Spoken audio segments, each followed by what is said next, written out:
세베대의 아들 야고보와 요한이 주께 나와 여짜오되 선생님이여 무엇이든지 우리가 구하는 바를 우리에게 하여 주시기를 원하옵나이다.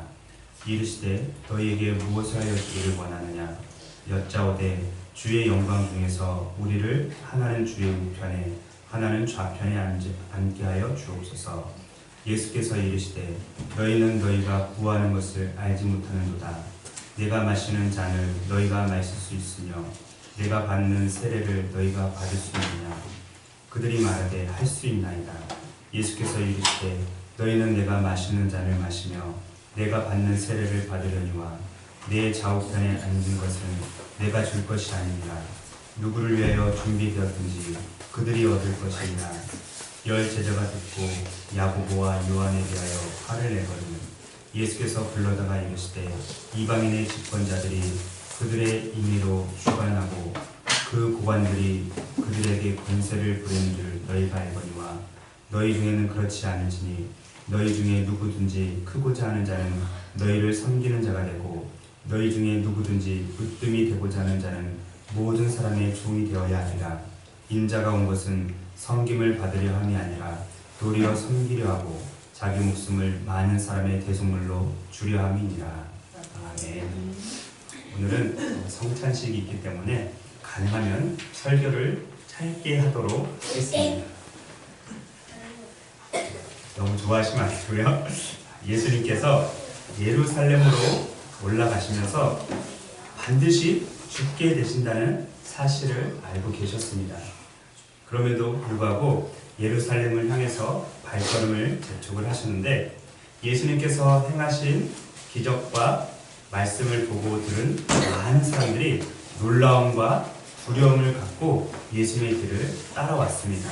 하지만 예수님은 자신을 따르는 무리들을 뒤로 한 채 12명의 제자들을 따로 데리고 가셔서 예루살렘에서 자기가 당할 일에 대해서 말씀을 해주셨습니다. 자기가 당할 일은 다름이 아니라 죽음과 부활에 관한 말씀입니다. 33절과 34절을 제가 다시 한번 읽어보겠습니다. 33절, 34절. 보라 우리가 예루살렘에 올라가노니 인자가 대제사장들과 서기관들에게 넘겨짐에 그들이 죽이기로 결의하고 이방인들에게 넘겨주겠고 그들은 능욕하며 침 뱉으며 채찍질하고 죽일 것이나 그는 3일 만에 살아나리라 하시니라. 예수님께서 12명의 제자들에게 자신의 죽음과 부활에 대해서 말씀하신 것이 이번이 처음이 아닙니다. 그 전에 이미 2번씩이나 말씀을 하셨고 이제 3번째로 말씀을 하시는 것입니다. 그러나 제자들은 아직도 예수님께서 말씀하신 죽음과 부활에 대해서 전혀 깨닫지도 못하고 이해하지도 못했습니다. 우리는 그 사실에 대해서 세베대의 아들들인 야고보와 요한의 간청을 통해서 분명히 알 수가 있는데 야고보와 요한이 예수님께 뭐라고 간청을 했는지 한번 들어보시기 바랍니다. 우리 35절입니다. 35절 같이 한번 읽겠습니다. 시작. 세베대의 아들 야고보와 요한이 주께 나와 여짜오되 선생님이여 무엇이든지 우리가 구하는 바를 우리에게 하여 주시기를 원하옵나이다. 지금 예수님은 예루살렘에 뭐하러 가신다고 그랬죠? 전도 죽으러 가시는 거예요. 죽으러 가시는데 지금 야고보와 요한은 주님이면서 선생님이신 예수님의 마음을 전혀 헤아리지 못하고 있는 거예요. 그리고 눈앞에 펼쳐지게 될 영광과 권세에 눈이 어두워져서 자신들의 소원이 무엇이든지 간에 들어달라고 그렇게 간청을 하고 있는 것입니다. 야고보와 요한이 간청한 소원은 예수님께서 영광 중에 이스라엘 왕으로 등극할 때 하나는 우편에 하나는 좌편에 앉게 해달라는 것입니다. 우리나라 옛날 조선시대로 표현하면 한 사람은 우의정에 한 사람은 좌의정에 앉게 해달라는 것입니다. 이 두 사람은 예수님 다음으로 가장 높은 자리를 차지하고 싶은 욕망으로 가득 차있던 것입니다. 본문과 동일한 말씀을 기록하고 있는 마태는 야고보와 요한이 직접 예수님께 와서 그렇게 간청한 것이 아니라 그들의 어머니가 와서 예수님께 간청을 했다라고 기록을 합니다. 한번 들어보시기 바랍니다. 그때에 세베대의 아들의 어머니가 그 아들들을 데리고 예수께 와서 절하며 무엇을 구하니 나의 이 두 아들을 주의 나라에서 하나는 주의 우편에 하나는 주의 좌편에 앉게 명하소서. 세베대는 누구일까요? 그렇죠. 세베대는 야고보와 요한의 아버지예요. 그런데 어머니는 누구일까요? 어머니의 이름은 따로 성경에 없습니다. 그저 세베대의 아들의 어머니라고 그렇게 기록하고 있는데, 이 말을 쉽게 얘기하면 성기의 아들 찬이, 이렇게 성기의 아들 찬이의 어머니라는 것입니다. 하지만 이 여인도 분명히 이름이 있었을 것입니다. 그래서 학자들의 연구에 의하면 이 여인의 이름은 살로메였다라고 얘기합니다. 살로메는 예수님의 어머니 마리아의 동생입니다. 그래서 예수님께 자신의 아들들을 데리고 나와서 이렇게 간청하기가 쉬웠을 것이다 라고 말을 합니다. 그런데 살로메 역시 아직까지 예수님의 죽으심과 부활을 알지 못했기 때문에 두 아들을 예수님께 데리고 와서 그렇게 간청을 했던 것입니다. 한 아들은 예수님 우편에, 한 아들은 예수님 좌편에 앉게 해주십시오. 옛날이나 오늘날이나 시대와 나라를 초월해서 부모님들, 특히 어머니들은 자식 잘 되기를 바라는 마음이 다 똑같은 것 같습니다. 아니라면 그 어머니는 진짜 어머니가 아니라 뭐라고 불러야 될까요? 그렇죠. 가짜 엄마, 계모. 우리나라에서는 어머니들이 자식들이 잘 되기를 바라는 마음을 행동으로 표현한 것을 비유적으로 얘기하는데 뭐라고 하는지 아세요? 치맛바람이라고 해요. 자녀들이 잘 되기를 너무나 원해서 행동으로 보여줘요. 그래서 치맛바람이 우리나라는 너무나 많이 있다는 것을 알고 있습니다. 그러나 자식 잘 되기를 바라는 마음은 사람이면 누구나 다 동일하게 가지고 있다는 것입니다. 그것이 바로 부모의 마음이고 어머니의 마음입니다. 그런데 문제는 예수님 다음으로 가장 높은 자리를 차지하고 싶은 그 욕망이 야고보와 요한의 어머니뿐만 아니라 12명의 제자들 모두에게 있었다는 것입니다. 그런데 12명의 제자들뿐만 아니라 오늘 우리에게도 똑같이 그러한 욕망이 있다는 것을 알게 됩니다. 예수님의 12명의 제자들이 모두 동일한 욕망을 가지고 있는 증거가 있는데 9장 30절에서 37절까지 기록이 되어 있습니다.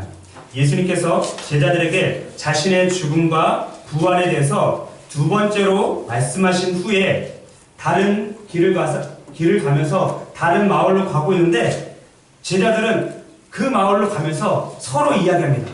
네가 크냐? 내가 크지. 내가 크냐? 네가 크냐? 내가 크지. 내가 더 커. 서로 누가 크냐에 대해서 그렇게 논쟁을 벌였습니다. 35절 한번 보세요. 9장 35절. 그래서 예수님께서 이러한 제자들을 향해서 책망하시면서 말씀하십니다. 9장 35절. 누구든지 첫째가 되고자 하면 뭇사람의 끝이 되며 뭇사람을 섬기는 자가 되어야 하리라.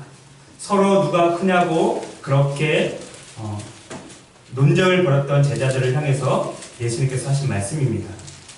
예수님께서 자신의 죽음과 부활에 대해서 무려 3번이나 했음에도 불구하고 여전히 깨닫지 못하고 이해하지 못하고 자신들이 구하는 것조차도 알지 못했던 야고보와 요한의 간청을 들으신 후에 이렇게 답변을 하셨습니다.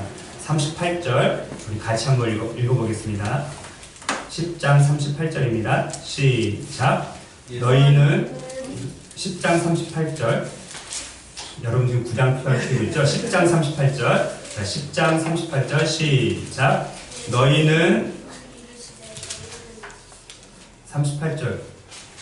자, 시작. 예수께서 이르시되 너희는 너희가 구하는 것을 알지 못하는도다. 내가 마시는 잔을 너희가 마실 수 있으며 내가 받는 세례를 너희가 받을 수 있느냐. 내가 마시는 잔과 내가 받는 세례, 내가 마시는 잔과 내가 받는 세례는 예수님께서 당하게 될 고난과 죽음을 의미하는 것입니다. 그런데 이 말을 전혀 이해하지 못했던 야고보와 요한이 즉각적으로 네가 내가 마시는 잔을 마시고 내가 받는 세례를 받을 수 있느냐? 라고 했을 때 네! 할 수 있습니다! 라고 두 형제가 대답을 했습니다. 이 두 형제의 대답을 들은 예수님께서 또 말씀하십니다. 너희는 내가 마시는 잔을 마시며 내가 받는 세례를 받으려니와 내 좌우편에 앉는 것은 내가 줄 것이 아니라 누구를 위하여 준비되었든지 그들이 얻을 것이니라. 예수님께서 야고보와 요한 그리고 자기가 가장 높은 자리에 앉고 싶어 했던 모든 제자들을 향해서 이렇게 말씀하신 것입니다. 너희도 나처럼 고난을 받고 죽임을 당하게 될 것이다. 그러나 내 좌우 옆에 앉을 수 있는 영광은 내 권한이 아니라 하늘에 계신 내 아버지께서 주시고자 하는 그 사람에게 줄 것이다.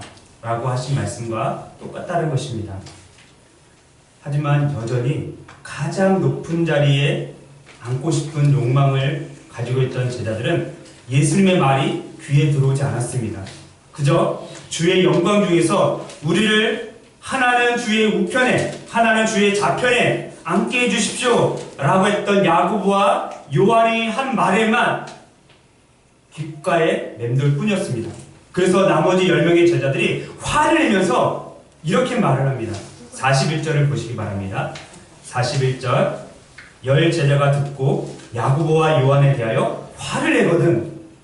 지금 예수님은 너희가 내가 맞는 잔과 세례를 받을 수 있느냐? 나의 고난과 죽음에 동참할 수 있느냐? 라고 물어봤는데 제자들은 그 말씀에 전혀 관심이 없고 야고보와 요한이 했던 말에만 관심을 두고 있는 겁니다. 그래서 야고보와 요한이 했던 말에 화가 났습니다.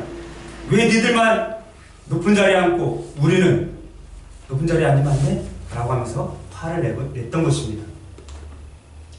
예수님께서 자신의 죽으심과 부활에 대해서 무려 3번이나 말씀했음에도 불구하고 여전히 깨닫지 못하고 이해하지 못한 채 그저 어떻게 하면 높은 자리를 차지할 수 있을까라는 욕망으로 가득 차 있던 이 제자들을 향해서 인자가 온 목적에 대해서 말씀을 하십니다. 인자가 온 목적은 43절에서 45절 사이에 기록이 되어 있습니다. 신구약 성경 중에서 가장 중요한 핵심이 무엇이냐면 저는 어쩌면 인자가 온 목적이다 라고 그렇게 말하고 싶습니다. 왜냐하면 성경 전체가 인자이신 예수님에 관한 책이기 때문에 그렇습니다. 그러면 구약 성경은 어떤 책이라고요? 그렇죠. 신약 성경은 그리고 다시 오실 예수님. 그래서 성경 전체는 인자이신 예수님에 관한 책입니다. 마태는 본문을 통해서 인자가 온 목적에 대해서, 마가는 본문을 통해서 인자가 온 목적에 대해서 2가지로 말하고 있는데 하나는 섬김을 받기 위해서가 아니라 섬기러 오셨고 또 다른 하나는 자기 목숨을 많은 사람의 대속물로 주려고 오셨다라는 것입니다. 예수님은 섬김을 받기 위해서가 아니라 섬기려고 이 세상에 오셨습니다. 그것이 인자가 온 첫 번째 목적입니다.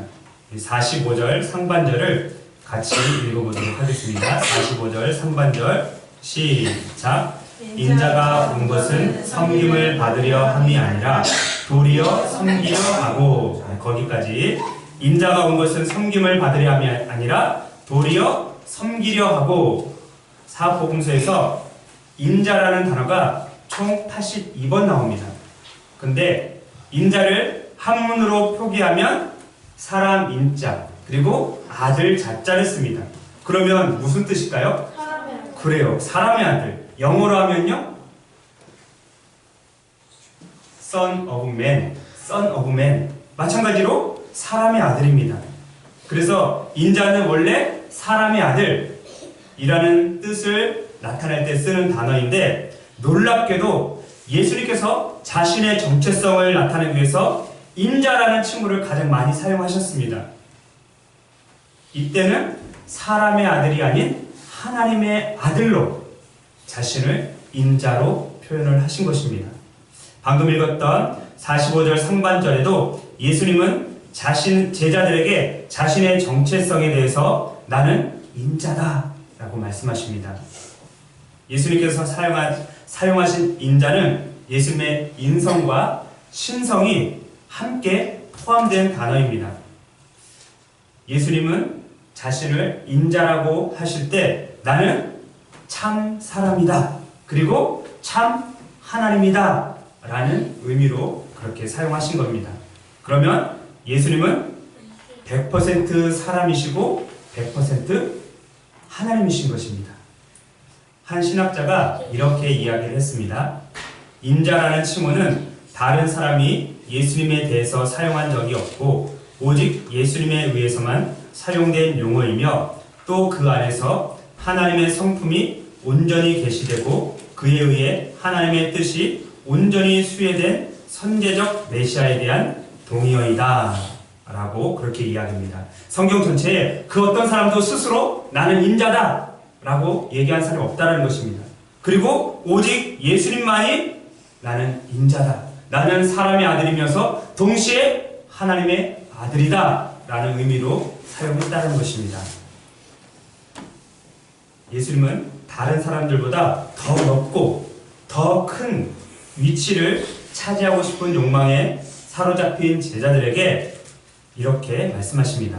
우리 43절과 44절을 같이 한번 읽어보도록 하겠습니다. 43절, 44절 시작. 너희 중에는 그렇지 않을지니 너희 중에 누구든지 크고자 하는 자는 너희를 섬기는 자가 되고 너희 중에 누구든지 으뜸이 되고자 하는 자는 모든 사람의 종이 되어야 하리라. 이 말씀의 핵심은 다른 사람을 섬기는 사람이 큰 자이고 다른 사람의 종이 되는 사람이 모든 사람의 으뜸이 된다 라는 그런 말입니다. 이 말씀에 예수님께서 말씀하신 섬김의 원리가 담겨 있습니다. 다른 사람들보다 낮아져서 종이 되어 섬기는 것이야말로 가장 크고 높은 자리에 앉고 싶은 사람이 해야 할 일이라는 것입니다. 예수님께서 이 섬김의 원리를 말하셨을 뿐만 아니라 행동으로 직접 보여주셨습니다. 언제 행동으로 보여주셨죠? 기억나세요? 그렇죠. 최후의 만찬 때 6월절 전날 예수님께서 제자들과 함께 최후의 만찬을 하고 계셨습니다. 그리고 식사를 하다가 중간에 잠시 멈추시고 수건으로 허리를 두르신 후에 대야에 물을 떠서 제자들의 발을 씻겨주었습니다. 지금 예수님이 제자들한테 뭐라고 불리시는 분이죠? 여호와, 인자, 또 선생님, 또 주님. 그래요. 자, 상식적으로 바꿔서 생각해 보세요. 선생님이, 주인이 제자들의 발을 씻기고 종의 발을 씻기는 것이 옳아요? 아니면 제자가 또는 종이 선생님과 주인의 발을 씻기는 게 옳아요? 이해가 안 돼요? 두 번째가 맞죠? 제자가 선생님의 발을 씻기는 게 맞고 종이 주인의 발을 씻기는 게 맞습니다. 그런데 지금 예수님은 선생님이시면서 주님이셔요. 그 주님이자 선생님께서 제자들의 발을 씻기는 겁니다. 그랬더니 베드로가 화들짝 놀라면서 주님! 절대로 그렇게 할 수 없습니다. 제가 주님의 발을 씻겨드려야지 어떻게 주님이 제 발을 씻길 수 있겠습니까? 그러자 예수님께서 뭐라고 하셨죠? 너는 이미 깨끗하게 되었다. 내가 네 발을 씻겨주는 것이 옳으니라. 그리고 내가 너의 발을 씻겨주지 않으면 너와 나는 아무런 상관이 없다 라고 그렇게 말씀하셨습니다. 그러더니 베드로가 그러면 저 목욕시켜 주세요. 머리부터 발끝까지 다 시켜주세요. 라고 그렇게 얘기를 하면서 발만 예수님께서 씻겨주었습니다. 예수님 당시에는 식사 자리에 초대받은 손님들을 씻겨주는 게 그게 예의였습니다. 그런데 예수님께서 섬김의 본을 직접 보여주시기 위해서 그렇게 제자들의 발을 씻겨주신 것입니다. 그러면서 맨 나중에 이렇게 말씀하십니다. 내가 주와 또는 선생이 되어 너희 발을 씻었으니 너희도 서로 발을 씻어주는 것이 옳으니라. 내가 너희에게 행한 것 같이 너희도 행하게 하려 하여 본을 보여노라. 예수님이 주님이시고 선생님이신데 너희들의 발을 씻겨준 것처럼 너희도 서로 씻어주어라. 내가 너에게 본을 보이기 위해서 그렇게 했다라고 말씀하셨습니다. 이러한 섬김의 실천이 예수님처럼 낮아지는 것이고 다른 사람의 종이 되는 것이고 다른 사람을 높여주는 것입니다. 그리고 다른 사람을 나보다 낮게 여기는 겁니다. 낮게 하는 것은 낮다라는 뜻은 더 높여주는 그런 단어입니다. 낮추는 게 아니라 높이는 겁니다. 낮게 여기는 것입니다. 이것이 진정한 섬김이고 이렇게 사는 것이 예수님께서 섬김을 받으려 함이 아니라 도리어 섬기려 오신 목적인 것입니다. 이제 두 번째 목적은 자기 목숨을 많은 사람의 대속물로 주려는 것입니다. 더 쉬운 말로 하면 다른 사람 대신 죽기 위해서 예수님께서 인자로 이 세상에 오신 것입니다. 예수님은 이 세상 사람들을 섬기러 오셨습니다. 이 섬김의 최대 정점, 최고의 높은 점은 다른 사람 대신 죽는 것입니다. 그런데 여러분들 한번 생각해 보세요. 다른 사람을 대신해서 죽는 게 쉬울까요? 어려울까요? 어렵죠. 그래요. 다른 사람을 위해서 대신 죽는 건 쉬운 일 아니에요. 그렇죠? 다른 사람을 대신해서 아프는 거, 아파주는 거 쉬울까요? 어려울까요? 우리 어른들, 자녀들을 낳은 어른들은 자녀들이 아프면 아이고 아들아, 아이고 딸아, 내가 차라리 너 대신 아팠으면 좋았을 것을 라고 얘기를 많이 해요. 근데 막상 내가 아프면 정말 힘들어요. 자식들 잘 안 보여요. 내가 아파 죽겠는데 자식들이 어디가 보여요. 그렇죠? 그런데 예수님은 다른 사람을 대신 죽기 위해서 오셨다라고 말합니다. 그것도 의인이 아니라 죄인을 위해서 대신 죽기 위해서 오셨답니다. 자, 성경이 어떻게 말하고 있는지 한번 들어보시기 바랍니다. 의인을 위하여 죽는 자가 쉽지 않고 선인을 위하여 용감히 죽는 자가 혹 있거니와 우리가 아직 죄인 되었을 때에 그리스도께서 우리를 위하여 죽으심으로 하나님께서 우리에 대한 자기의 사랑을 확증하셨느니라. 성경에 기록되어 있죠. 의인을 위하여 죽는 것이 쉽지 않고 선인을 위해서 용감하게 죽는 자가 가끔 있지만 예수님은 우리가 죄인이었을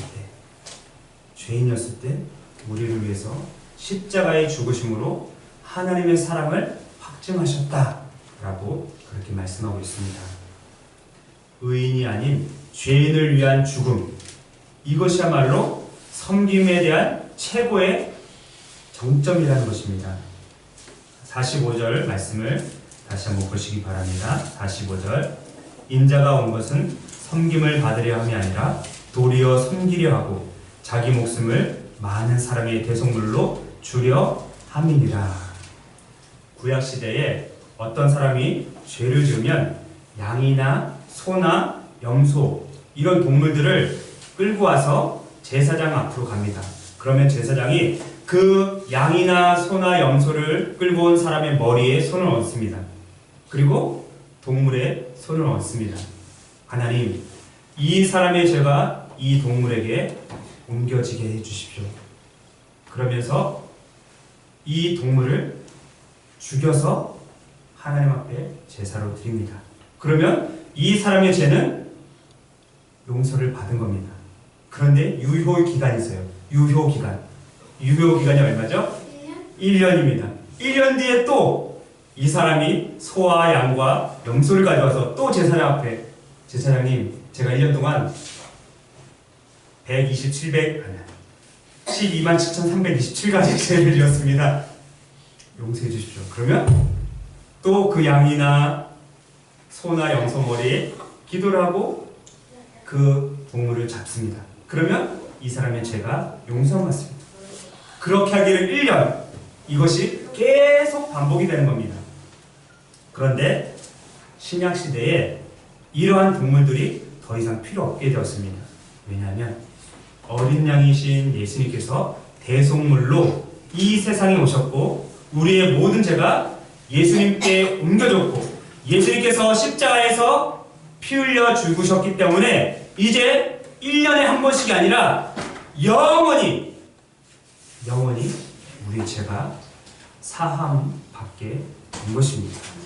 그런데 우리가 1년에 몇 번 죄를 짓죠? 셀 수 없이 많이 짓죠? 근데 하나님께서 예수님을 믿는 자는 과거, 현재, 미래에 지을 죄까지도 모두 용서해 주신대요. 그러면 미래에 지을 죄까지도 용서해 주신다 했으니까 내가 맨날 죄 짓고 살아야지? 그래도 되겠네? 라고 하면 안 되죠. 그쵸? 그러면 우리가 죄를 지을 때마다 어떻게 해야 되죠? 그렇죠. 회개해야 돼요. 회개. 하나님, 제가 또 죄를 지었네요. 하나님 용서해 주세요. 알고 지었고 모르고 지었습니다. 눈으로, 손으로, 귀로, 입으로, 코로 어떻게 죄를 짓죠? 지을 수 있어요. 나쁜 냄새를 맡으며 환각작용을 일으키는 것들이 있어요. 예를 들면 본드나 마약이나 이런 것들은 코로 또 뭐? 풀.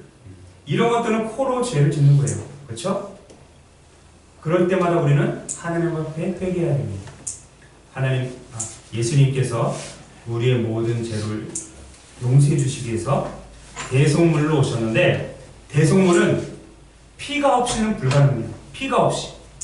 그래서 반드시 대속물에는 피가 필요한데 먼 훗날 베드로가 지금 이때는 깨닫지 못하고 속으로 내가 더 높은 자리에 앉아야 되는데 이렇게 말을 했던 베드로가 훗날에 이렇게 기록을 합니다. 잘 들어보시기 바랍니다. 너희가 알거니와 너희 조상이 물려준 헛된 행실에서 대속함을 받은 것은 은이나 금같이 없어질 것으로 된 것이 아니요 오직 흠없고 점없는 어린 양 같은 그리스도의 보배로운 피로 된 것이니라. 이때는 깨닫지 못했지만 훗날에 이렇게 깨달아서 성경을 기록한 겁니다. 베드로뿐만 아니라 다메섹 도상에서 부활하신 예수님을 만났던 사도 바울도 이렇게 고백을 합니다. 우리는 그리스도 안에서 그의 은혜의 풍성함을 따라 그의 피로 말미암아 속량 곧 죄사함을 받았느니라. 예수님의 피로 우리가 죄사함을 받았다. 그리스도의 보배로운 피로 우리가 대속함을 받았다 라고 그렇게 기록을 하고 있는 것입니다. 인자이신 예수님께서 우리의 모든 죄와 허물을 용서해 주시기 위해서 보배로운 피를 흘려주셨습니다. 그리고 그 은혜의 풍성함을 따라 자신의 피로 우리를 대속해 주셨습니다. 그래서 우리는 영원히 죄 사함을 받게 된 것이고 또 구원과 영생을 얻게 된 것입니다. 예수님은 자기 목숨을 많은 사람의 대속물로 주려고 이 세상에 오셨습니다. 이것이 바로 인자로 온 두 번째 목적입니다. 자, 이제 말씀을 맺도록 하겠습니다. 거의 10분 정도 빨리 끝나는데, 자, 인자이신 예수님이 섬김을 받기 위해서가 아니라 우리와 같이 한없이 연약하고 부족하고 작은 자를 섬기기 위해서 이 세상에 오셨습니다. 뿐만 아니라 나와 같은 죄인을 죄인의 목숨을 살려주기 위해서 대속물로 이 세상에 오셨습니다. 이 얼마나 놀라운 은혜이고 사랑입니까? 섬김과 죽음의 본을 보여주신 예수님처럼 우리도 다른 사람들을 종처럼 섬겨야만 합니다. 그리고 날마다 죽는 삶을 살아야만 합니다. 그런데 제가 설교 준비는 이렇게 하고 설교는 이렇게 하지만 얼마나 죽지 못해서 이 속에 있는 것들이 이리에 올라올 때가 너무나도 많아요. 그렇지 않습니까? 여러분? 내 자신이 죽지 못해서 속에 있는 것들이 올라올 때가 한두 번이 아닙니다. 그럴 때마다 또 주님 앞에 기도해야 합니다.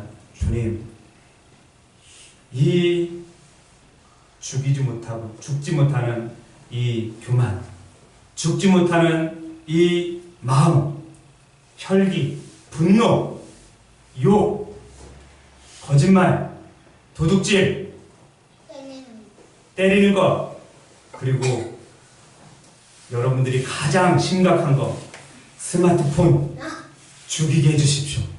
그렇게 기도해야 돼요. 그쵸? 마음까지 좀.